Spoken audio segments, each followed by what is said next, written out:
Picture this. You wake up every morning calm, focused, and clear on what needs to be done. You don't wait to feel motivated. You don't argue with yourself. You simply take action again and again toward the life you want. That kind of discipline isn't a personality trait. It's not something you're born with. It's something you build. And today, I'm going to show you how to build it using a system called the Lotus Method, a simple framework designed to sharpen your focus, break bad habits, and develop the self-control that high performers depend on. The Lotus Method has 4 stages. Let's walk through each one. Stage 1, roots. Creating a strong mental base. Every Lotus starts with strong roots, and discipline starts with a strong mindset. The first step is clarity. Ask yourself, why do I want to be disciplined? If your reason is weak, your discipline will be weak too. You need a purpose that holds you steady when things get uncomfortable. Next, shape your environment. Discipline isn't just about willpower. It's about setup. If your phone is within reach, you'll check it. If unhealthy food is always available, you'll eat it. Make discipline easier by removing distractions before they test you. And finally, think small. Don't try to change everything at once. Start with tiny actions. Wake up a little earlier, move your body for a minute, read a few pages. Small habits create momentum, and momentum builds discipline. Stage 2, stem. Training self-control. The stem keeps the lotus standing tall,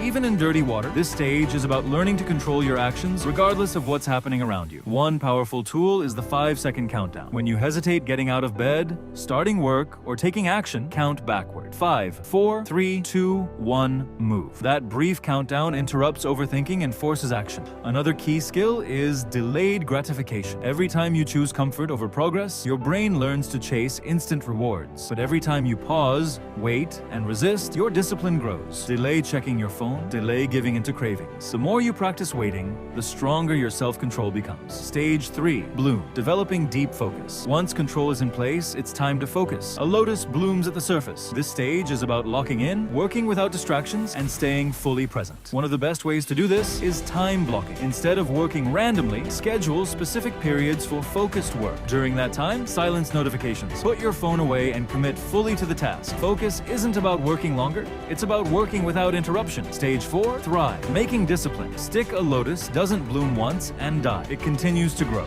This final stage is about turning discipline into a lifestyle. Track your behavior. Write down what you did each day and how well you stayed disciplined. If you mess up, don't quit. Reset immediately. One bad day doesn't matter. 2 in a row is where habits break. And most importantly, shift your identity. Stop saying, I'm trying to be disciplined. Start saying, I am disciplined. When your identity changes, your actions follow. Now, here's your challenge. Choose one habit you want to improve. Waking up earlier, reading daily, or exercising consistently. Use the roots, stem, bloom, and thrive framework for the next 7 days. Track your progress and watch how your discipline strengthens. If this helped you, like the video, subscribe, and comment the habit you're committing to. Let's build discipline.